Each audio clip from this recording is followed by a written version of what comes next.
মদ্দি সাহেব রহমতুল্লাহ আলাইহি উস্তাদগণের উস্তাদ, শাইখুল মাশায়েখ। কিন্তু যখন তিনি কোনো বুজুর্গের সান্নিধ্যে যেতেন, তার পীর ও মুর্শিদের সামনে যেতেন,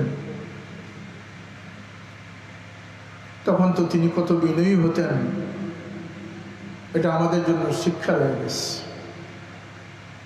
একবার 1990 ইংরেজিতে সম্ভবত ইংল্যান্ডে গেলাম, লন্ডন সফরে গেলাম, আমি প্রথমেই গেলাম 90 ইংরেজিতে। মদ্দি সাহেব হুজুর সেখানে ছিলেন। এক পর্যায়ে তিনি উমরাতে যাচ্ছেন একটা কাফেলার সাথে, বাবার কাছে আসলেন বিদায় নিতে। বড় কান্নাকাটি করলেন, বাবাও কাঁদলেন, দোয়া চাইলেন, বললেন সব জায়গায় আমার কথা দোয়াতে স্মরণ রেখো।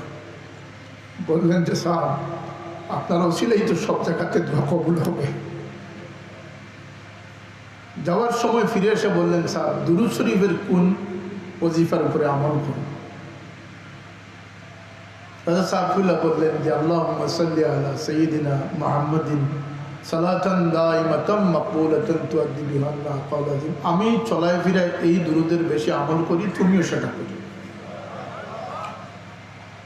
আমি ছোটো মানুষ, ছোটো ভাই হিসাবে স্নেহ করতেন, আর অনেক আবদার করতে পারতাম, মন খুলে বলতে পারতাম।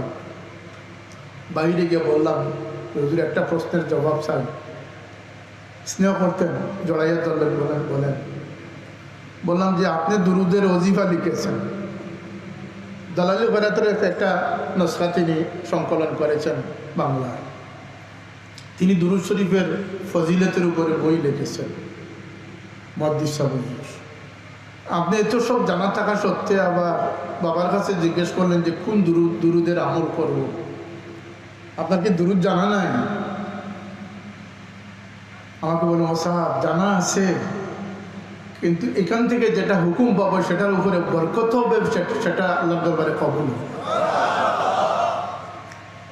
প্রসঙ্গক্রমে বললাম, তার সেই স্নেহের স্মৃতি বলার মতো নয়। তার সেই মানুষ করার মেহনত, মুশাক্কত, যাকে যখন তার সামনে পেয়েছেন কিছু না কিছু ভালো তরবিয়ত দিয়েছেন।